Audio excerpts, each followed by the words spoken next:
Well, good morning. So, today our story is the story of Samuel.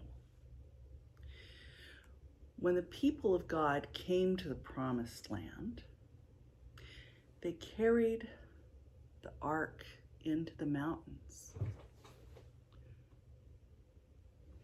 to a place called Shiloh. And they put up the tent for God, and the ark stayed there, and the people of God settled in the hills around the ark. And two of the people, Hannah and Elkanah, lived in Ramah, not far from where the ark was. And every year they went to Shiloh to pray. Hannah wanted to be a mother so badly, but she had no children. And one year she prayed so deeply that Eli, one of the priests, was worried about her. And he came to her to see if he could help. And she told him that she was asking God for a baby, and he helped her pray.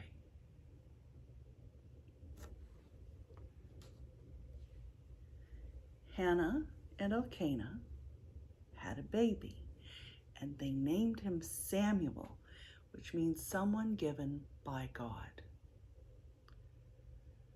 And when Samuel was old enough,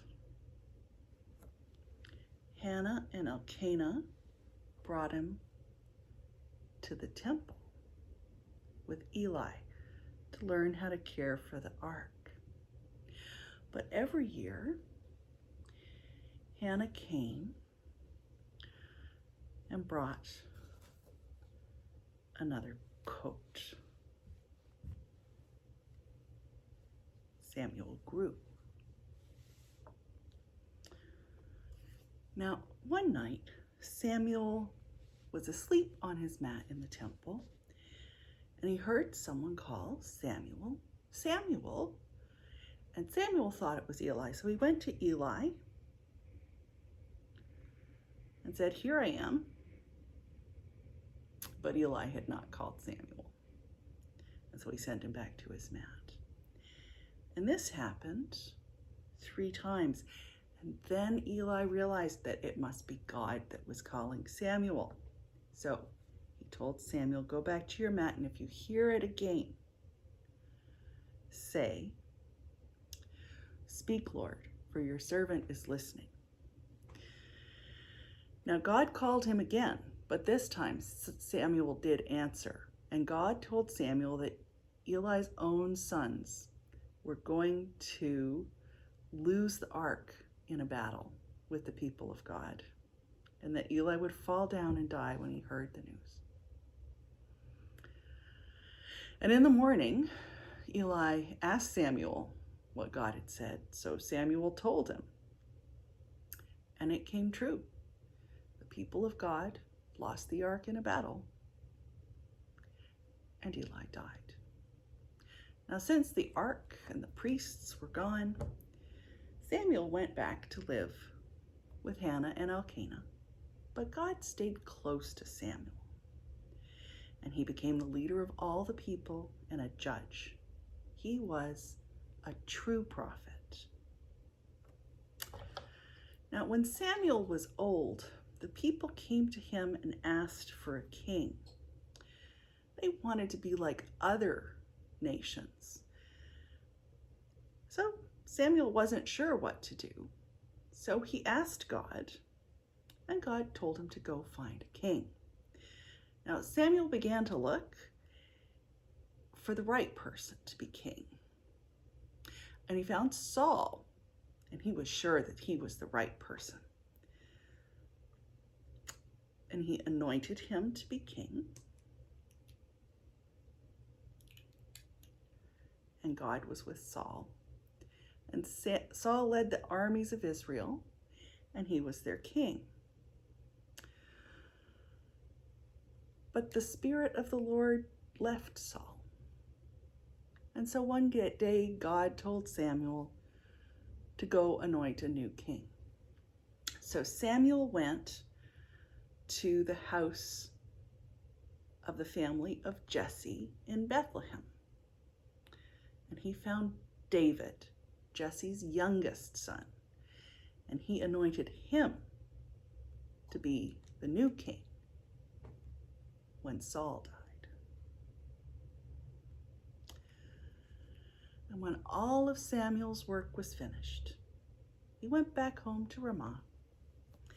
And when he died, people from all over Israel gathered to remember him with tears of sadness and thanksgiving. I wonder what part of this story you like the best. I wonder which part was the most important.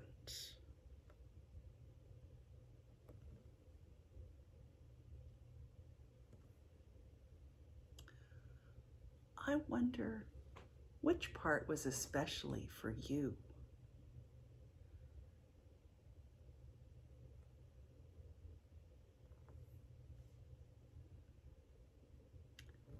I wonder if there's any part of this story that we could leave out and still have all the story that we need.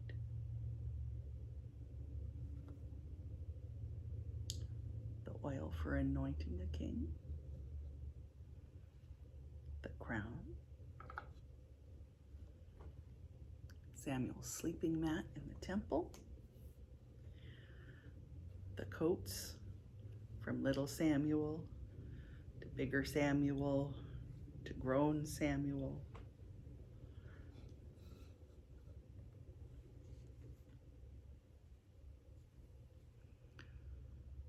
Someone given by God, the baby Samuel. And the ark. Wonder what happened to the ark. I hope you enjoyed today's story. Miss Catherine has a book for us now. Take care. Hello everyone. I found a book at the bookstore yesterday. Brand new for me, maybe for you too. But it has a very nice message and I hope that you will like it. It is called Share Some Kindness, Bring Some Light, and is by April Stott.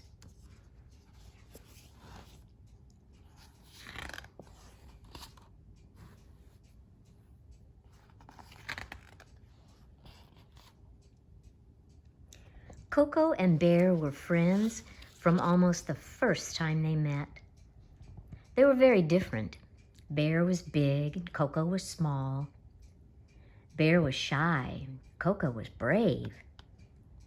But they were exactly alike in the most important way.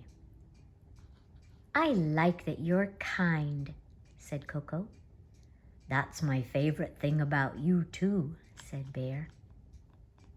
I also like that you're such a good dancer, said Coco. I wish the animals knew all the good things that you know about me, sighed Bear. They don't? Asked Coco. They say that I must be mean because I'm so big, and some of them are afraid of me. Noodle strudel, said Coco in disbelief. Yeah, said Bear, sniffling. Coco gave Bear a big, tight hug because that's what made her feel better whenever she was sad.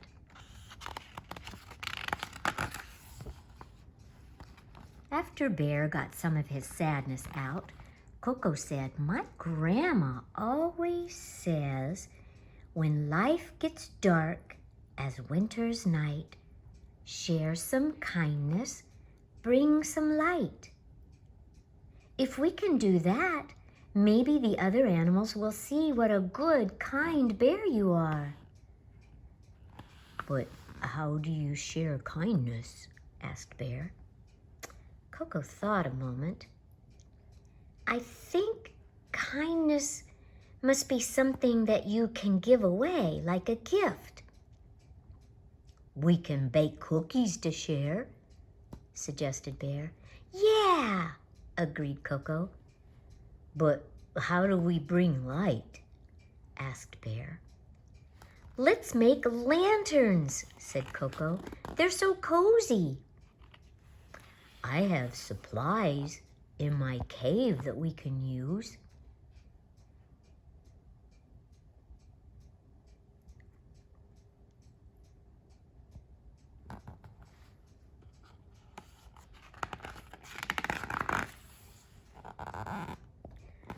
When they were finished, they loaded up Bear's sled with all their gifts.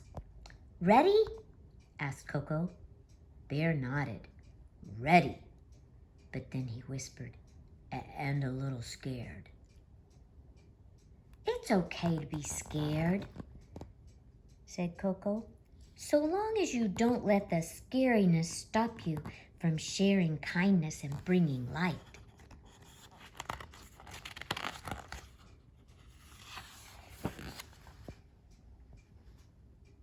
Their first stop was Badger's house. Badger was not impressed. I only eat cookies with worms in them, he said grumpily. Would you like a lantern instead? Asked Bear. How am I supposed to sleep all day with that light in here? Said Badger. No, thank you.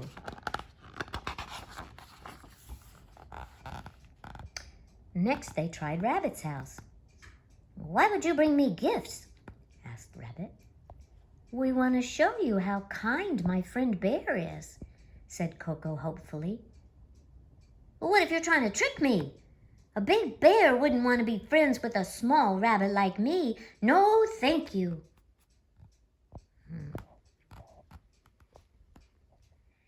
They didn't have much luck with Hedgehog.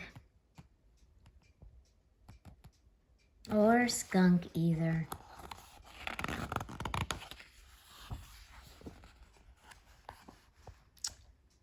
I'm ready for a break, sighed Bear. Maybe we need to make some different gifts and try again tomorrow, said Coco. The walk home was cold, and the only sound was the crunch of paws and boots through the snow. Until...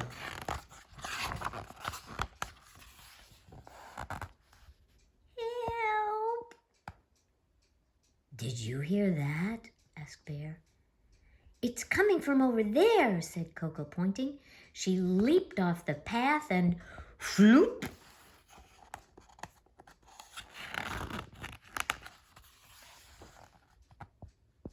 Quick, climb on my back, said Bear. Help! Came the cry again.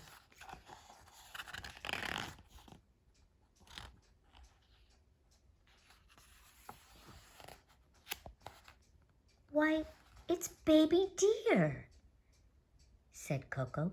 What are you doing way out here? I went on an adventure, said Baby Deer, shivering. Oh, we love adventures, said Bear. I do too, said Baby Deer, but now I'm stuck. Don't be afraid, said Coco. We can help you.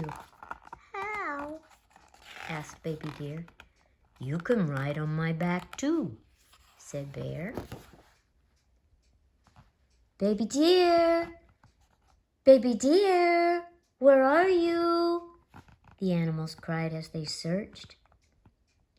Here I am, shouted Baby Deer. I got stuck in the snow, but Coco and Bear found me, and they gave me a ride home. Oh, thank you, said Mama Deer.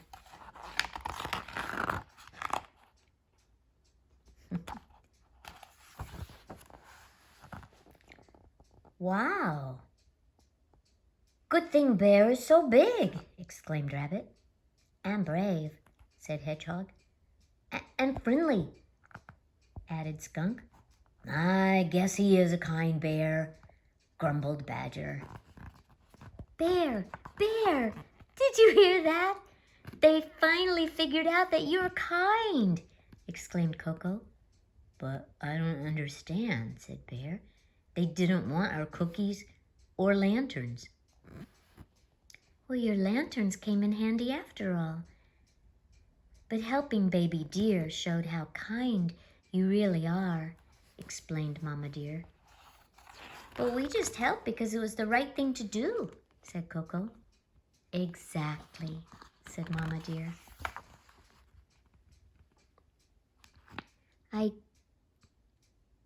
I guess kindness is about giving away love instead of gifts, said Bear. It's doing something without expecting anything in return.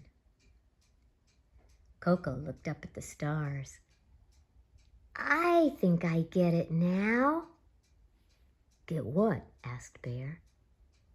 When life gets dark as winter's night, share some kindness, bring some light. Coco grinned and started tapping her foot. But Bear, there's one more thing the others still don't know about you.